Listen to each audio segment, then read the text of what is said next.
सर्व मित्र मैत्रिणींना सौमित्रचा नमस्कार. कसे आहात सगळे? मजेत ना? असेच कथा वाचत रहा अन असेच मजेत रहा, आनंदी रहा. मित्रमैत्रिणींनो, आज आपल्यासमोर नवीन कथा घेऊन आलोय. ती आपल्याला नक्कीच आवडेल. ही कथा काही प्रमाणात सत्य आहे. सदरची कथा सर्व मित्रमैत्रिणींच्या निखळ मनोरंजन करण्यासाठी सादर करत आहे. चला तर मग पाहूया. मित्रमैत्रिणींनो, आपण मागील कथेत माझ्या व सुनीता काकूमधील संबंधाबद्दल वाचलेच असेल, पण आता तिचे सासूसासरे आल्यामुळे आम्हाला भेटण्याची संधीच मिळत नव्हती. त्यामुळे मी फार अस्वस्थ झालो होतो. काय करावं कळत नव्हतं. ती माझी खूप उपासमार होत होती. मी विचार करत असतानाच माझा मोबाईल वाजला. पाहतो तर मावशीची मुलगी सुरभीचा फोन होता. मी फोन घेतला तर ती म्हणाली, "काय रे लबाडा, कसा आहेस? माझ लग्न झाल्यापासून भेटलाच नाहीस. तू 2 वर्ष झाली आता. मी आले आईकडे, तू पण ये ना रे, इकडे मला खूप आठवण येतंय रे तुझी." मग मी तिला म्हटलं, "अघो सुरभी, मी लगेच निघतोय अन संध्याकाळी पोहोचतोय मी तिकडे." मी मनातून खूपच खुश होतो. तिच्या लग्नापूर्वी सुट्टीला गेल्यावर मी तिच्याशी खूपच मस्ती करायचो व तिला पण ते आवडत असे. एकमेकांच्या शरीराशी खेळायचो, खूप चेष्टा मस्करी करायचो आम्ही, अगदी एकमेकांच्या अंगावर बसूनसुद्धा. पण त्यावेळी असं काही मनात येत नव्हत. पण मला आता ते क्षण तिच्यासोबत परत अनुभवायचे होते.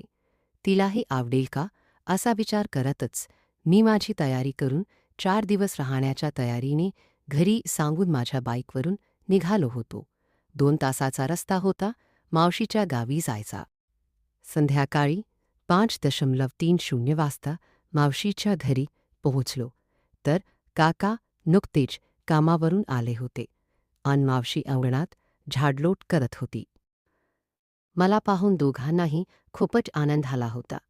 मी दोघांना नमस्कार केला अन त्यांनीही माझ भरभरून आशीर्वाद देत स्वागत केलं आणि मावशी म्हटली, "आता सवड झाली का रे तुला 2 वर्षांनी सुरभीच्या लग्नानंतर आता येतोयस? आधी कसं सारखा यायचा, आम्हाला विसरलास वाटत." सौमित्र पिनई है. मी म्हटलंस, "काही नाही मावशी, कागलेजमुळं मला येता नाही. पण आता मी एकदम फ्री झालोय. तू म्हणशील तेवढा दिवस मी राहीन इथे." मग तर झाल. मग ती माझा गालगुच्चा घेत म्हणाली, "हो रे राजा, आधी हातपाय धुवून घे, मी चहा करते, मग की बाथरूममध्ये जाऊन मस्त फ्रेश होऊन आलो." मग काकाही फ्रेश व्हायला गेले. मी बाहेरच अंगणात खुर्चीवर बसलो होतो. पावसाचे दिवस होते. आकाशात ढग जमा झालेले होते. सर्वत्र अंधार पडायला लागला होता. कोणत्याही क्षणी पाऊस चालू होईल असं वाटत होत. इतक्यात सुरभी आली आणि मी तिला पाहतच उठून उभा राहिलो. तस तिने येऊन मला आनंदाने घट्ट मिठी मारली होती. तिने पिवळ्या रंगाची मॅक्सी घातली होती. तिला ती खूपच शोभून दिसत होती. तिने मिठी मारताच मला खूप आनंद झाला अन तिच्या भरदार मांड्या माझ्या मांड्यांना घासत होत्या. मग माझेही हात आपोआपच तिच्या पाठीवरून फिरायला लागले होते. तशी ती शहारली अन म्हणाली, "अगदी आहे तसाच आहेस तू सौमित्र, बिलकुल बदललेला नाहीस." मग मी तिच्या गालावर पपी देत म्हटलं, "तू तरी कुठे बदलली सुरभी, तू पण तशीच आहेस खोडकर." मग मी तिने माझ्या गालावर चुंबन देत म्हणाली, "हो का? मग आवडली ना तुला मी?" मी म्हटलं, "का नाही, आता तर तू खूपच सुंदर दिसतेस. तुझा शहाणपणा घालवावाच लागेल मला." असं म्हणत ती सोडवून घरात पळाली अन तेवढ्यात पाऊस सुरू झाला होता. मग मावशीने मला घरात बोलावले अन मी मध्ये जाऊन बसलो होतो. मग आम्ही सर्वांनी चहा घेतला. मग थोडा वेळ सर्वजण गप्पा मारत बसलो.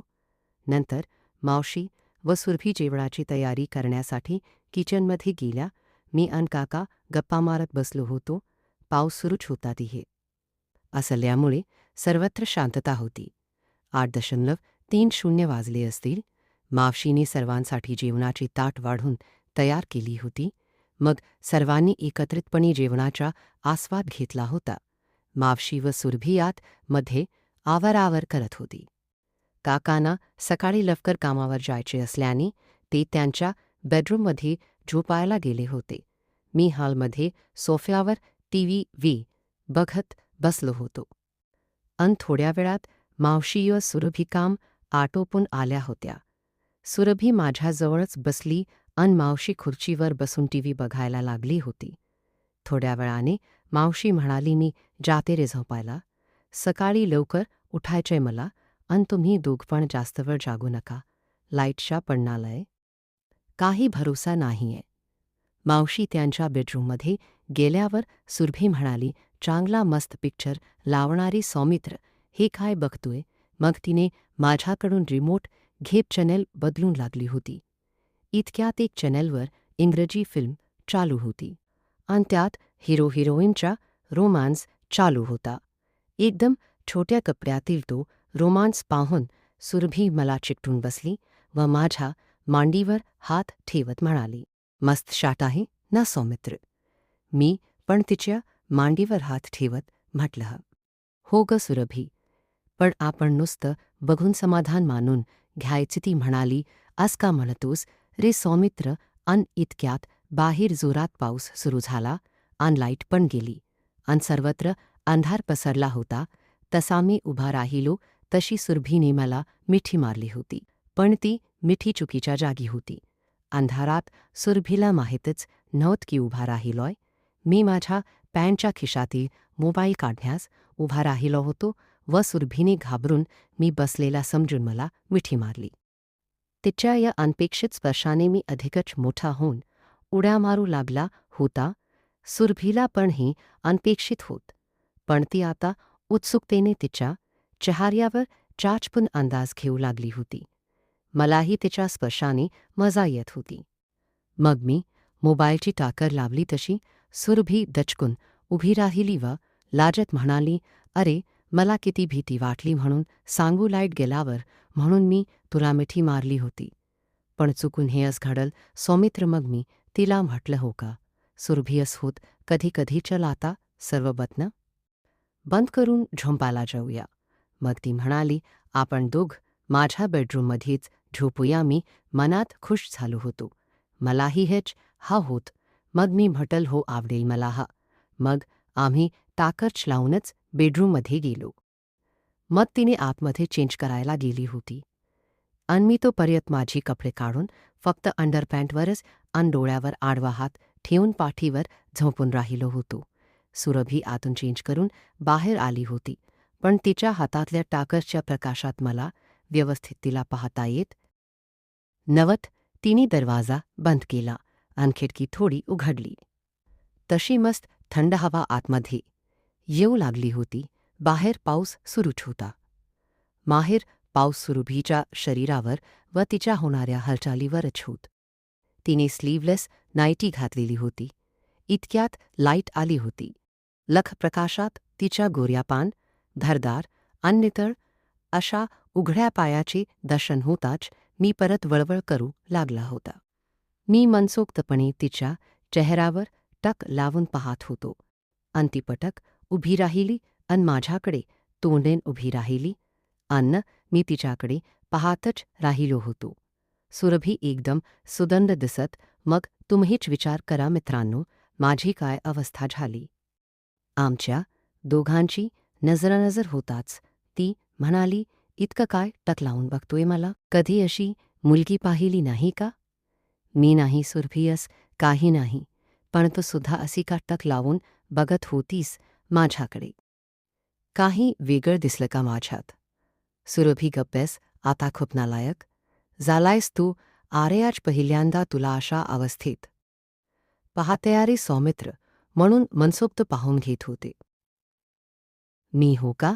अन मी सुद्धा पहिल्यांदाच तुला अशा अवस्थेत पाहिलं अन माझ भांज हरपून गेल. सुरभी, खूपच सुंदर आणि आकर्षक दिसतेस. तू अजूनही कॉलेज कुमारीच दिसतेस. तू असं वाटतंय की तुझ्याकडे पाहत राहाव. मी असं म्हणताच तिने लाईट बंद केली अन झिरोचा बल्ब चालू केला अन बेडवर माझ्याजवळ येऊन माझ्याकडे तोंड करून झोपत म्हणाली, खरंच का रे सौमित्र, इतकी सुंदर आहे मी. मी म्हटलं, हो ग सुरभी, मी खोटं कशाला सांगू. यावर ती खुश होऊन माझ्या पाठीवर तिचा एक पाय टाकत अन माझ्या भरदार विशाल छातीवर तिच्या हात फिरवत म्हणाली, काय रे सौमित्र, तुझी गर्लफ्रेंड अशी माझ्यासारखीच सुंदर आहे का रे? मी हो सुरभी, म्हणजे होती गेल्या वर्षीच तिच लग्न झाले अन सासरी असते ती. सुरभी हो का? मग दुसरी पटवलीस की नाही? तुला काय रे, सहज कोणतीही मुलगी हो म्हणेल. तू आहेस इतका स्मार्ट, विशाल छाती अन पिळदार शरीरयष्टीच्या की मुली स्वतःहून तुझ्या मागे लागत असतील. मी अस काही नाहीन. सुरभी फायनल इयर असल्याने मी बाकी कुठल्याच गोष्टीकडे लक्ष दिलं नाही. मी मार्च टू बोल ऐकून सुरभी खूपच खुश. ती अस का म्हणाली मला कळत नव्हत म्हणून मी तिला म्हटलं, म्हणजे तुला नक्की काय म्हणायचंय ग सुरभी? मला काहीच कळलं नाही.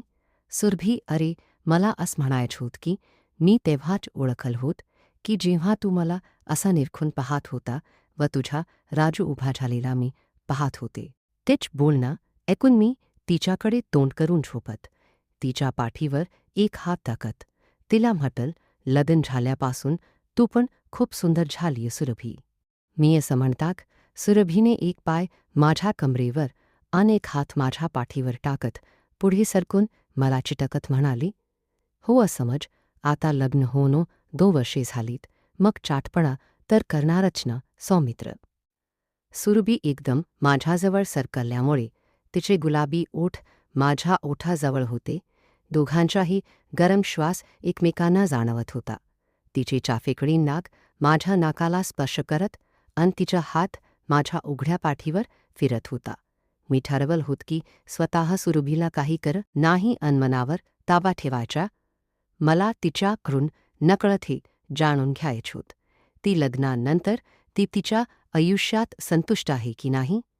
मी सुरभीला म्हटलं, सुरभी एक विचारू तुला? तर सुरभी म्हणाली, हो विचार ना, त्यात काय एवढं तुला हवं ते विचार सौमित्र.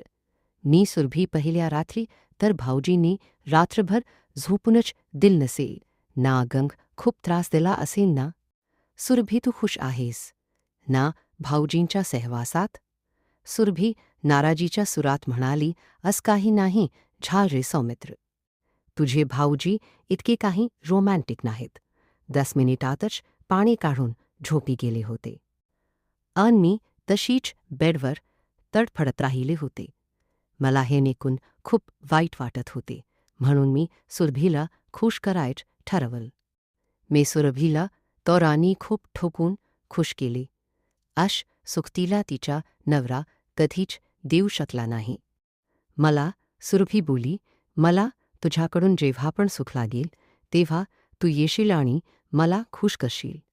ही होती माझी आणि मावस बहीणची गोष्ट.